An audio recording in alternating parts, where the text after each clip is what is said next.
ይግቡ በ45000 ካሬ ሜትር ላይ ወደ ተንጣለለው የፊሶን ሪል ስቴት እንኳን ደህና መጣችሁ። ቤቶቻችን ተጠናቀዋል። ይምጡና ይረከቡ። በተንጣለለው የፊሶን መንደር ታውን ሃውስ፣ ቪላና አፓርትመንት እንደ ምርጫው አቀርበናል። ዘመናዊና ቅንጡ አፓርትመንቶቻችን ከባለ 1 እስከ ባለ 3 መኝታ ተሰናድተዋል። እርሶን ይጠብቃሉ።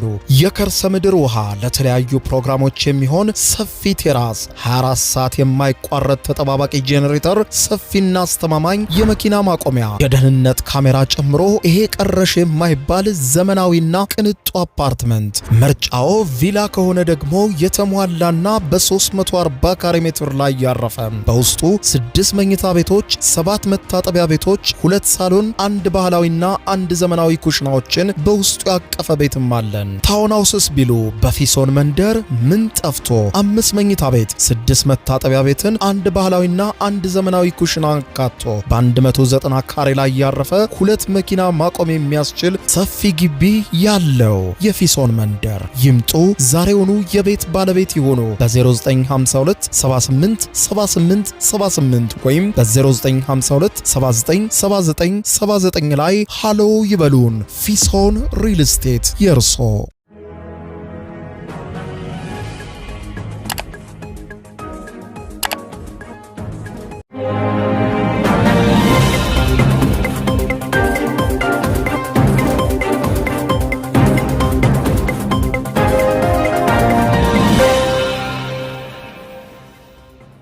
ጤና ይስጥልኝ ክቡራትና ክቡራን የዩቲዩብ ቻናል ቤተሰቦች፣ አሁን የተሰሙ ሰበር ዜናዎችን ይዤ ቀርብ ያለው በርከት ያሉ ወቅታዊ ፈጣንና ታማኝ ሰበር መረጃዎች በየሰዓታቱ ልዩነት በፍጥነት ዩቲዩብ ላይ እየተጫኑ ነው። መረጃዎቹ ሲጫኑ ቀድሞ ለእናንተ የማስታወቂያ መልእክት ወይም ኖቲፊኬሽን እንዲደርሷችሁ የዩቲዩብ ቻናሌን ሰብስክራይብ በማድረግ የደወል ምልክቷን መጫን አትዘንጉ።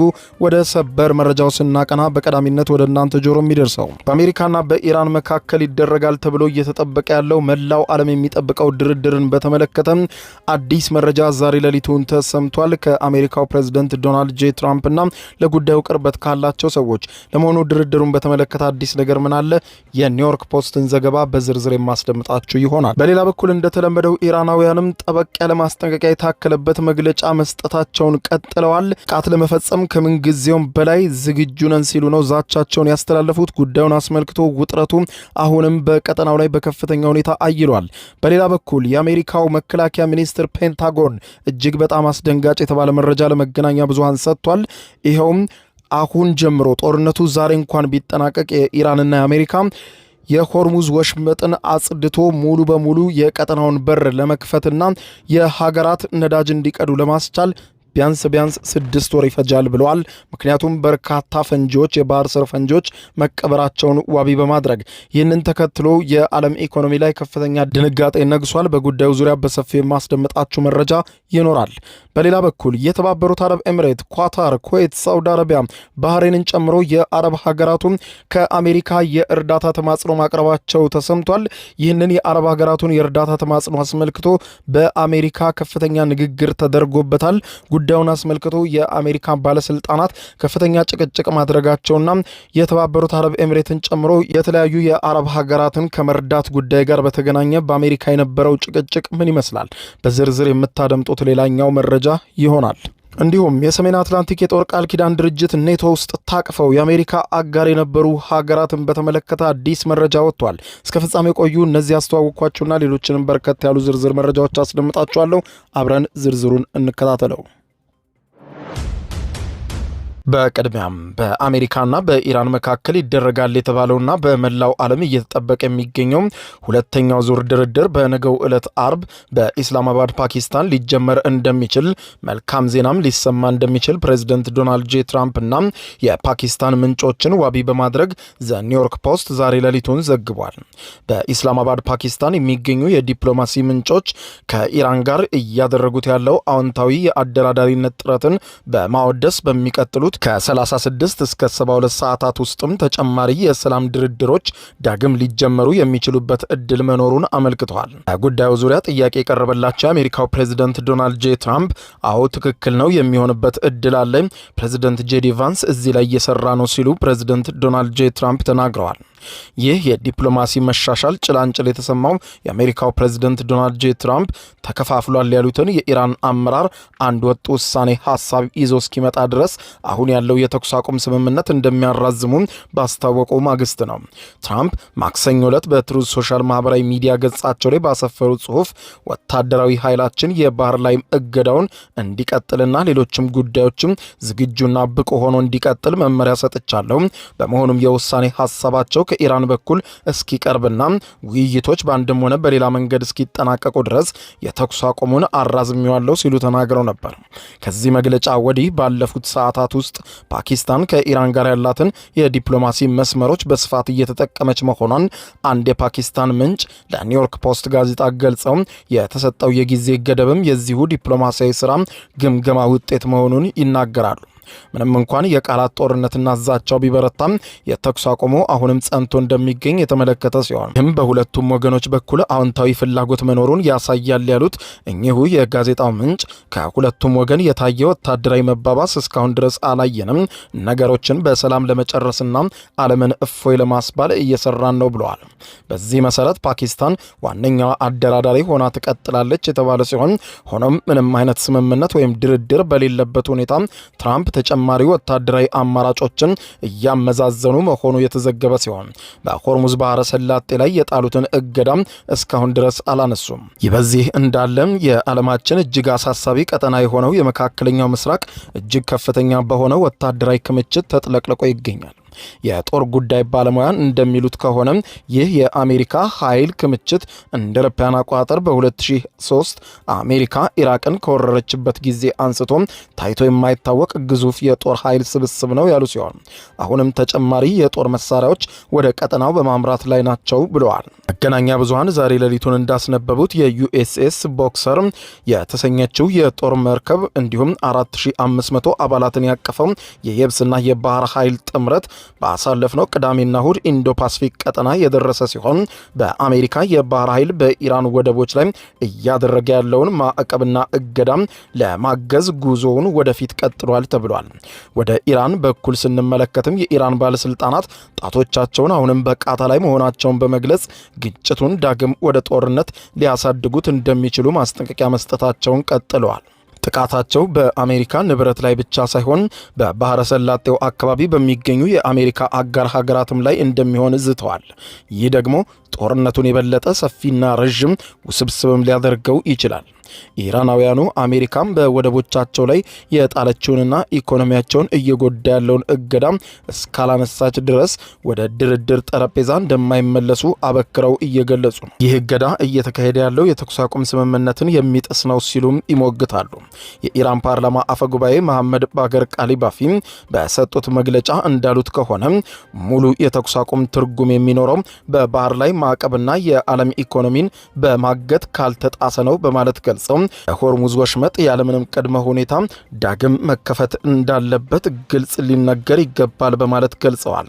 ኢራን የሆርሙዝ ወሽመጥም በአሜሪካ መዘጋቱን እንደ ተኩስ አቁም ጥሰት አድርጋ ነው የምትወስደው። ይህንን ከመናገር ወደኋላ አንልም ብለዋል። የሆርሙዝ ባህረ ሰላጤ ዳግም መከፈት ምርጫ የሌለው ጉዳይ ነው። በአስቸኳይ ክፈቱት፣ አለዚያ መከፈት ባለበት ወታደራዊ ጥቃት እናስከፍተዋለን ብለዋል። በወታደራዊ ጥቃት ግባቸውን ማሳካት አልቻሉም ጠላቶቻችን በጉልበተኝነትም አያሳኩትም፣ ይህንን ደግሞ አይተውታል በማለት ገልጸው ብቸኛው መውጫ መንገድ የኢራንን ህዝቦች መብት መቀበልና ማመን ብቻ ነው ሲሉ ተደምጠዋል። ከዚሁ ጋር በተያያዘ የኢራን እስላማዊ ሪፐብሊክ ፕሬዝደንት መሱድ ፔዜሽኪያንም በማህበራዊ ትስስር ገጻቸው ዛሬ ሌሊቱን እንዳሰፈሩት ሀገራቸው ኢራን ምንጊዜም ቢሆን ውይይትንና ስምምነትን በደስታ እንደምትቀበል አረጋግጠው ነገር ግን የዋሽንግተን ተደጋጋሚ የቃል ኪዳን ጥሰት፣ የባህር ላይ እገዳና ወታደራዊ ዛቻ ዛቻዎች ለእውነተኛ ድርድር ዋና እንቅፋት ሆነው ቀጥለዋል ብለዋል። በማህበራዊ ትስስር ገጻቸው ዛሬ ሌሊቱን ባሰፈሩት መልእክት የእስላማዊቷ ሪፐብሊክ ኢራን ውይይትና ስምምነትን ትቀበላለች፣ ወደፊትም ትቀጥላለች። ነገር ግን ቃል ኪዳንን ማፍረስ፣ ማዕቀብና ዛቻዎች ለእውነተኛ ድርድር ዋነኞቹም ከባድ እንቅፋቶች ናቸው ብለዋል። ዓለም የእናንተን ማለቂያ የሌለው ግብዝነት የተሞላበትን ንግግርና በድርጊትም በይገባኛል ጥያቄያችሁ መካከል ያለውን ቅራኔ እየተመለከተ ነው። ከዓለም ዓይን አልተሸሸጋችሁም። እኛም ጣቶቻችን ቃታ ላይ ሆነው ራሳችንን እንደከዚህ ቀደሙ ለመጠበቅ ተጠናክረናል ብለዋል። ይህ በዚህ እንዳለ ፋውንዴሽን ፎር ዲፌንስ ኦፍ ዴሞክራሲስ የተሰኘ ተቋም ተመራማሪ የሆኑት በሄናም ታሌብሉ በዋሽንግተን ፖስት ጋዜጣ ላይ እንደተናገሩት ከሆነ በተኩስ አቁም ስምምነት መሃል የትኛውም ወገን የመደራደር አቅምን አሳድጋለሁ ብሎ ወታደራዊ እርምጃን ማሰብ እጅግ አደገኛ ሁኔታ ሊሆን ይችላል በማለት ገልጸው ሁለቱም ወገኖች ከድርድር አቋማቸው ወደ ኋላ ከማፈግፈግ የተሻለ አማራጭ እንዳላቸው ለማሳየት ብዙ ርቀት እየተጓዙ ነው ያሉት ተንታኙም ይህ ሁኔታ የትኛውም ተደራዳሪ ቡድን ወደ እስላማባድ ቀድሞ ይጓዛል በሚለው ጭምር እልህ አስጨራሽ ጨዋታ እየተጫወቱ ነው ብለዋል። እጅግ የተወሳሰበና የሻከረ ሁኔታ ይበልጥ አደገኛ ሁኔታ እየወለደ ነው ሲሉ አብራርተዋል።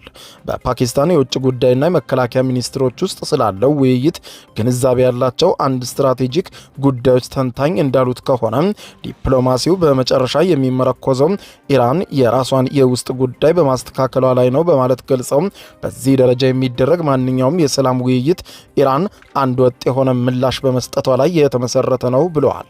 የኢራን ጦር የመሬት ኃይል አዛዥ ብርጋዴር ጀነራል አሊ ጃሃንሻሂ በበኩላቸው ጠላቶቻችን አሜሪካና እስራኤል የኢራንን ጦር ኃይሎች የውጊያ ሞራልና አቅም በተሳሳተ መንገድ እንዳትገምቱት፣ እንደ ከዚህ ቀደሙ በተሳሳተ ስሌት ከገባችሁ ከዚህ ቀደም ከደረሰባችሁ መዓት በላይ መዓት እናወርድባችኋለን ብለዋል።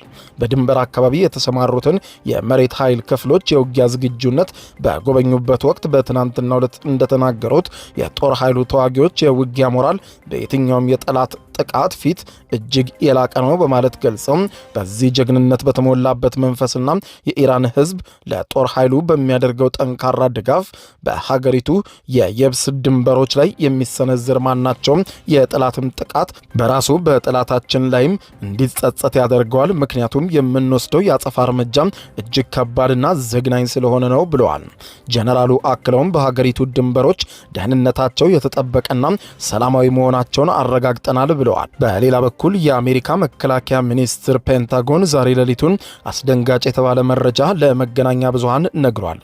መገናኛ ብዙሃኖቹ ሲኤንኤን እና ዋሽንግተን ፖስትን ጨምሮ የአሜሪካ መገናኛ ብዙሃን ዛሬ ሌሊቱን ይዘውት በወጡት በዚህ አሳሳቢ ጉዳይ ከኢራን ጋር ያለው ጦርነት ካበቃ በኋላ እንኳን የሆርሙዝ ባህረ ሰላጤን ወሳኝ በሆነ መልኩ ለመክፈትና ወደ ከዚህ ቀደም አቋሙን ለመመለስ ኢራን የቀበረቻቸውን ፈንጂዎች ሙሉ በሙሉ አጽድቶ ዳግም ለመክፈት እስከ 6 ወራት ሊፈጅ እንደሚችልና የኢኮኖሚ ቀውሱ እጅግ አስደንጋጭ ሁኔታ ውስጥ እንደሚገባ የፔንታጎን ባለስልጣናት ለሕግ አውጪዎች መግለጻቸውን መገናኛ ብዙሃን ዘግበዋል። በዚሁ በሚስጥራዊ የደህንነት መረጃ ግምገማ ላይ የሆርሙዝ ወሽመጥን አስመልክቶ የመከላከያ ሚኒስትሩ ፔንታጎን እጅግ በጣም አስደንጋጭ መረጃዎችን ነው ያከለው ተብሏል። ጉዳዩን በቅርበት የሚያውቁ አንድ ምንጭ ለሲኤንኤን ዛሬ ሌሊቱን ባሾለኩት መረጃ በተለይም ደግሞ በዚሁ ዝግና ሚስጥራዊ በነበረው ስብሰባ ላይ ለሕዝብ ተወካዮች ምክር ቤት የጦር ኃይሎች ኮሚቴ ይህ የጊዜ ሰሌዳ ቀርቦላቸው የሕዝብ ተወካዮቹን በራሳቸው አስደንግጧቸዋል ብለዋል። ሲኤንኤን ባለፈው ወር ባወጣው ዘገባም በመከላከያ መረጃ ኤጀንሲ የተደረገ የውስጥ ግምገማን ዋቢ በማድረግ ኢራን ይህንን ስትራቴጂካዊ የውሃ ላይ መተላለፊያ መስመር ከ1 እስከ 6 ወራት ለሚደርስ ጊዜ ዘግታ ልታቆየው እንደምትችል ዘግቦ ነበር።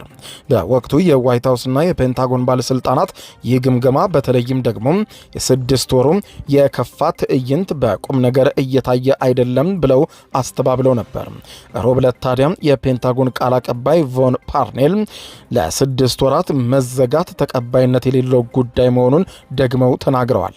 ሚዲያዎች ከተዘጋና ሚስጥራዊ ከሆነ መግለጫ ላይ መረጃዎችን እየመረጡ ማውጣታቸው አብዛኛውን ጊዜ ውሸት ነው፣ ታማኝነት የጎደለው የጋዜጠኝነት ስራ ነው በማለት ባሳለፍነው ረቡዕ የተቹ ሲሆን ዛሬ ሌሊቱን ግን የወጣው መረጃ ከራሱ ከፔንታጎን እንዳረጋገጠው ፈንጂዎቹን እንኳን አጽድቶ የሆርሙዝን ወሽመጥ ወደ ነበረው ሁኔታ ለመመለስ 6 ወራት በትንሹ ሊፈጅ እንደሚችል አረጋግጧል። በተያያዘ ዜናም ጦርነቱ ያስከተለው የኢኮኖሚ መናጋት ዓለም አቀፍ የፋይናንስ ስርዓቱን በከባድ ሁኔታ እየፈተነው ነው። የዩናይትድ ስቴትስ ግምጃ ቤት ኃላፊ ስኮት ቤሴንት እንዳስታወቁት ከሆነ በባህረ ሰላጤውና በእስያ የሚገኙ በርካታ አጋር ሀገሮቻችን በአሜሪካና እስራኤል ከኢራን ጋር የገቡትን ጦርነት ምክንያት የተፈጠረባቸውን የኃይል አቅርቦት ንዝረትና ሌሎችም መዘዞች ራሳቸውን ለመታደግ ከአሜሪካ የውጭ ምንዛሬ ልውውጥ መስመሮች እንዲከፈቱላቸው እየተማጸኑ ነው በማለት ገልጸዋል። በጦርነቱ ምክንያት በኢኮኖሚያቸው ላይ አስከፊ ጉዳት ከደረሰባቸውና የአሜሪካን እርዳታ እየተማጸኑ ከሚገኙ የመካከለኛው ምስራቅ ሀገራት መካከል የተባበሩት አረብ ኤሚሬትስ፣ ሳውዲ አረቢያ፣ ኳታር፣ ኩዌት፣ ባህሬንና ኦማን ዋናዎቹ እንደሆኑ መገናኛ ብዙሃን ዘግበዋል። ቤሴንት ዛሬ ሌሊቱን ለአሜሪካ ሴናተሮች በሰጡት መግለጫ እንዳሉት ከሆነ አሜሪካና የተባበሩት አረብ ኤሚሬቶች ከዚህ የታሰበ ውጪ ምንዛሬ ልውውጥ በማዕከላዊ ባንኮች በኢኮኖሚ አለመረጋጋት ጊዜ ገበያን ለማረጋጋት የገንዘብ ልውውጥ የሚያደርጉበት አሰራር ነው በማለት ገልጸው በእጅጉ ተጠቃሚ እንደሚሆኑም ገልጸዋል። ይህንን አሰራር ፕሬዚደንት ትራምፕ ባሳለፍነው ማክሰኞ እያሰቡበት መሆኑ መግለጻቸውን መገናኛ ብዙሃን መዘገባቸው አይዘነጋም። በአሜሪካም በሴኔቱ የገንዘብ ድልድል ኮሚቴ በጀት ችሎት ላይ እንደተናገሩት እንዲህ ያሉ አሰራሮች ከጦርነቱ ጋር በተያያዘ በፋይናንስ ገበያዎች ላይ የተፈጠረውን ከባድ ትርምስ ለማረጋጋት ይረዳሉ ብለዋል።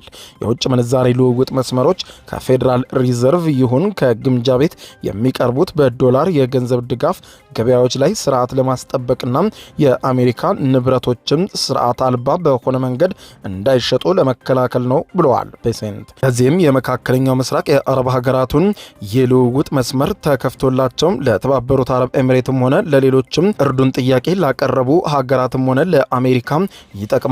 ቀደም ሲል እንዳልኩትም የእስያ አጋሮቻችንም ጨምሮ ሌሎችም በርካታ ሀገራት ይህንኑ ጠይቀውን ጉዳዩን እየተመለከትን ነው ብለዋል። ይህ አይነቱ አሰራር አዲስ አይደለም። የአረብ ሀገራቱን ልንደርስላቸው ይገባል፣ ከፍተኛ ፈተና ውስጥ ናቸው ብለዋል ቤሴንት። የአሜሪካ ግምጃ ቤት ባለፈው ጥቅምት ወር ለአርጀንቲና በምርጫ ወቅት የነበረውን ከፍተኛ ኢኮኖሚ መዋዠቅና የፔሶ ወይም የሀገሪቱን የገንዘብ መግዣ ዋጋ መውደቅ ለማረጋጋት የ20 ቢሊዮን አሜሪካን ዶላር የውጭ ምንዛሬ ልውውጥ አድርጎ እንደነበር ይታወቃል። ይህም የፕሬዝደንት ሃቪየር ሚሌይን ፓርቲ አቋም በእጅጉ አጠናክሮት አልፏል። በተመሳሳይ የኮቪድ-19 ወረርሽኝ መባቻ ላይ የፌዴራል ሪዘርቭ ለብራዚል፣ ሜክሲኮ፣ ደቡብ ኮሪያና ሲንጋፖር ተመሳሳይ ድጋፍ ማድረጉም ተመልክቷል። ይሁን እንጂ የዲሞክራቲክ ፓርቲ አባላት በኮሚቴው ውስጥ ይህንን የቤሴንትን ሀሳብ አጥብቀው ተቃውመውታል። የሜሪላንድ ግዛት ሴናተር የሆኑት ክሪስ ቫን ሆለን ይህ እርምጃም በአሜሪካ ሸማቾች ላይ ከፍተኛ ጫና የሚያሳድር ነው ሲሉ ውድቅ አድርገውታል። ከጠፉት ሕይወቶች በተጨማሪ በቀን ከ1 ቢሊዮን አሜሪካን ዶላር በላይ የግብር ከፋዮችን ገንዘብ በጦርነት ምክንያት እያባክናችሁ ነው። የነዳጅ ዋጋ ጭማሪን፣ አጠቃላይ የኑሮ ውድነትን እያየን ነው። አሁን ደግሞ ኤሚሬቶችን ጨምሮ የአረብ ሀገራት በምንዛሬ ማረጋጊያ ፈንድ በኩል የልውውጥ መስመር እንዲሰጣቸው እየጠየቃችሁ ነው። መጀመሪያ የከፈታችሁትን ጦርነት የገንዘብ ማባከናችሁን አቆሙ ብለዋል። በችሎቱ ላይ ሴናተር ቫን ሆለን አክለውም ሌላ ከባድ ክስ የሚሰነዝሩ ሲሆን የትራምፕ ቤተሰቦች በሙሉ ከተባበሩት አረብ ኤሚሬቶች ጋር ያላቸውን የጠበቀ የንግድ ትስስር ለዚህ ውሳኔ መነሻ ሊሆን እንደሚችል ስጋትና ጥርጣሬያቸውን በግልጽ አጋርተዋል። ፕሬዚደንት ትራምፕና ቤተሰቦቻቸው ባለፉት ጥቂት ዓመታት ከዩናይትድ አረብ ኤሚሬት ጋር እጅግ ፈጣንና ትርፋማ ንግድ እያደረጉ ነው በማለት ገልጸዋል። በዚህም ውስጥ አንድ ከፍተኛ የዩናይትድ አረብ ኤሚሬት የመንግስት ባለስልጣን በትራምፕ ቤተሰብ ክሪፕቶ ቢዝነስ በሆነው ወርልድ ሊበርቲ ፋይናንሻል ላይ የገንዘብ ፈሰስ ያደረገው 500 ሚሊዮን የአሜሪካን ዶላር እንዲሁም የባይናንስ መስራች የሆነውና ትራምፕ በጥቅምት ወር ይቅርታ ያደረጉለት ቻንግ ፔንግ ዦው ኩባንያ ውስጥ የ2 ቢሊዮን የአሜሪካን ዶላር ስቴብል ኮይን ኢንቨስትመንት መደረጉን ጠቅሷል። ይህ ሁሉ ሲሆን ታዲያ የአሜሪካ መንግስት በዩናይትድ አረብ ኤሚሬትስ ኩባንያዎች ላይ የነበረውን የኤክስፖርት ቁጥጥር አላልቶላቸው የነበረ ሲሆን ሆለን ይህንን ሁሉ በማንሳትም ጉዳዩ ከግል ጥቅም ጋር የሚተሳሰር ነው ሲሉ ሞግተዋል። ስኮት ቤሴንት ግን በዚህ ንግድ ትስስሮችና አሁን በተጠየቀው የገንዘብ ልውውጥ መስመሮች መካከል ምንም አይነት ግንኙነት የለም፣ ያ የፕሬዝደንቱ የግላቸው የቢዝነስ መስመር ነው በማለት አስተባብለዋል። ከዚሁ ጋር በተያያዘ የግምጃ ቤት ኃላፊው ስኮት ቤሴንት በተዘጋው የሆርሙዝ ባህረ ሰላጤ ምክንያትም ለከፍተኛ የነዳጅ እጥረት ከተጋለጡ ሀገራት በቀረበላቸው ጥያቄ መሰረት በሩሲያና በእስያ የባህር ላይ ነዳጅ ማጓጓዝ ላይ ተጥሎ የነበረውን ማዕቀብ ለ30 ቀናት ማላላታቸውንም አስታውቀዋል።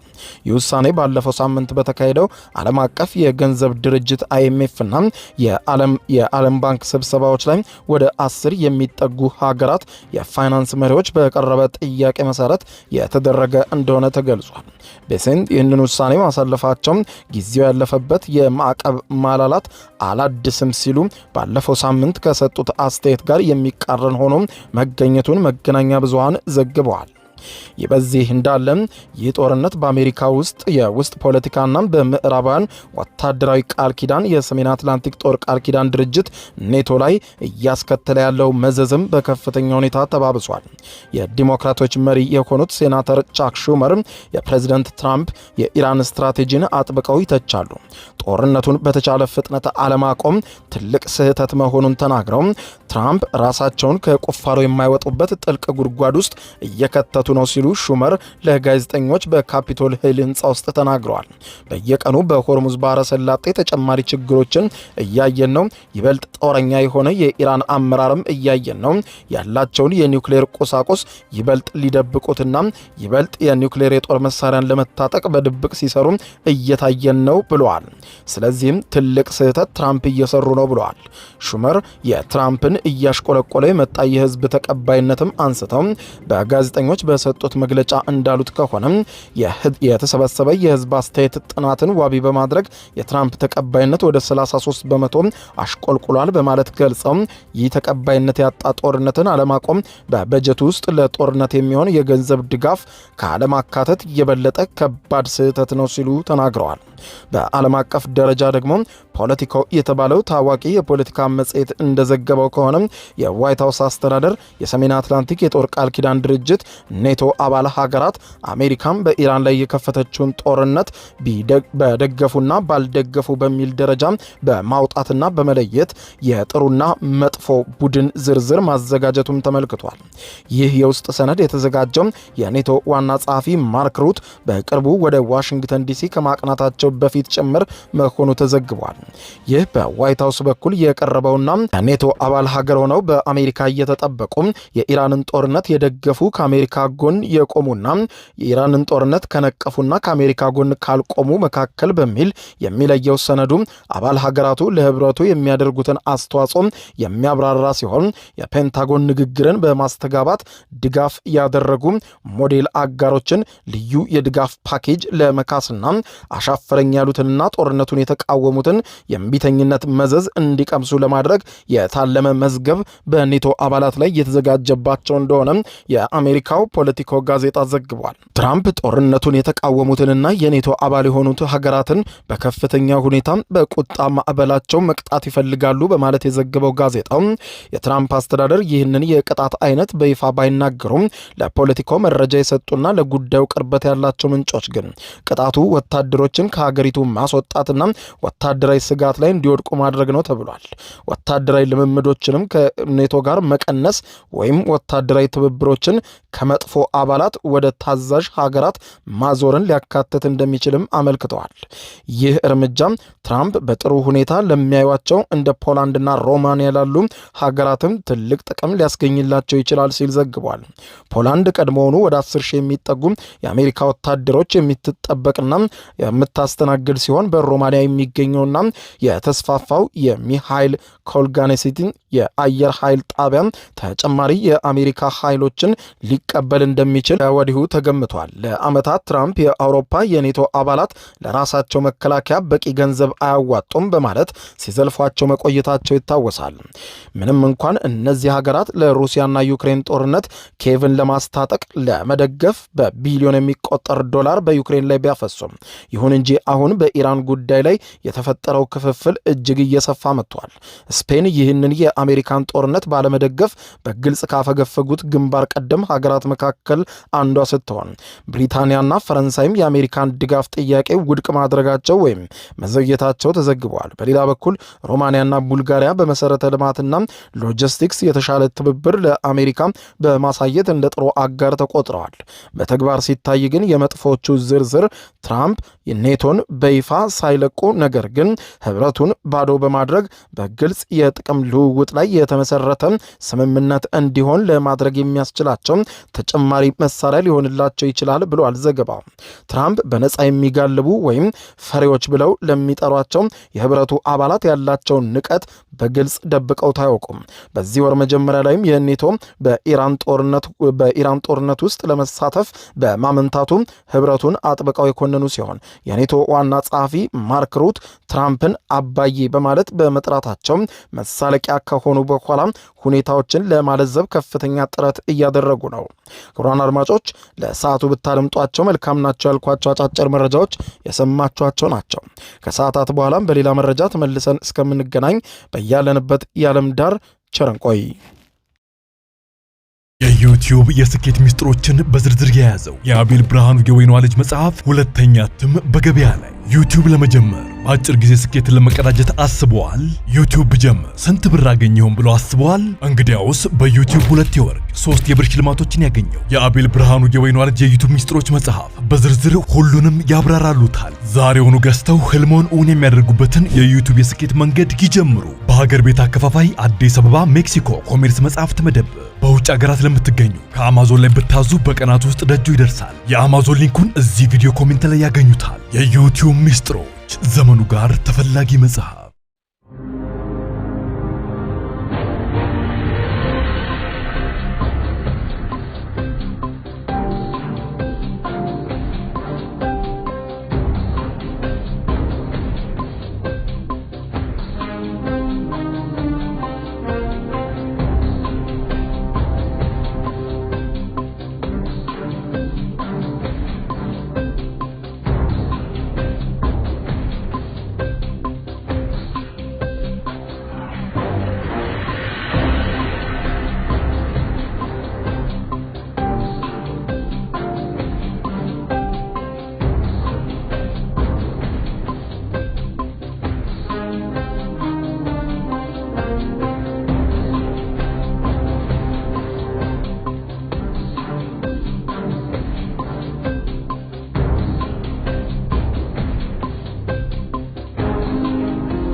ይግቡ በ45000 ካሬ ሜትር ላይ ወደ ተንጣለለው የፊሶን ሪል ስቴት እንኳን ደህና መጣችሁ። ቤቶቻችን ተጠናቀዋል። ይምጡና ይረከቡ። በተንጣለለው የፊሶን መንደር ታውን ሃውስ፣ ቪላና አፓርትመንት እንደ ምርጫው አቀርበናል። ዘመናዊና ቅንጡ አፓርትመንቶቻችን ከባለ 1 እስከ ባለ 3 መኝታ ተሰናድተዋል። እርሶን ይጠብቃሉ። የከርሰ ምድር ውሃ፣ ለተለያዩ ፕሮግራሞች የሚሆን ሰፊ ቴራስ፣ 24 ሰዓት የማይቋረጥ ተጠባባቂ ጄኔሬተር፣ ሰፊና አስተማማኝ የመኪና ማቆሚያ፣ የደህንነት ካሜራ ጨምሮ ይሄ ቀረሽ የማይባል ዘመናዊና ቅንጡ አፓርትመንት። ምርጫው ቪላ ከሆነ ደግሞ የተሟላና በ340 ካሬ ሜትር ላይ ያረፈ በውስጡ 6 መኝታ ቤቶች፣ 7 መታጠቢያ ቤቶች፣ 2 ሳሎን፣ 1 ባህላዊና 1 ዘመናዊ ኩሽናዎችን በውስጡ ያቀፈ ቤትም አለን። ታውን ሃውስስ ቢሉ በፊሶን መንደር ምን ጠፍቶ 5 መኝታ ቤት፣ 6 መታጠቢያ ቤትን፣ 1 ባህላዊና አንድ ዘመናዊ ኩሽና አካቶ በ190 ካሬ ላይ ያረፈ 2 መኪና ማቆም የሚያስችል ሰፊ ግቢ ያለው የፊሶን መንደር ይምጡ። ዛሬውኑ የቤት ባለቤት ይሆኑ። በ0952 78 78 78 ወይም በ0952 79 79 79 ላይ ሃሎ ይበሉን። ፊሶን ሪል ስቴት የርሶ